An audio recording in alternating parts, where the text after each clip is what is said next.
یاد رکھنا بس کہ اس موقع کے اوپر مفت میں نہ مر جانا. بڑے لاٹری لگی ہوئی ہے, اتنے گندے ٹائم پہ پیدا ہوئے ہیں, کچھ بھی کرو گے جنت میں چل جائے گا. لاٹری ہے, مفت میں نہ مر جانا.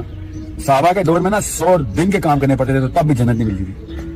جی آپ لوگوں نے یہ ساحل الدین صاحب کی ویڈیو دیکھی اور اسلام کے کام کرنے کی, اور وہ بھی سوشل میڈیا پہ کام کرنے کی کیا سٹوری تھی اور کیا میرے پیچھے موٹیویٹ تھی.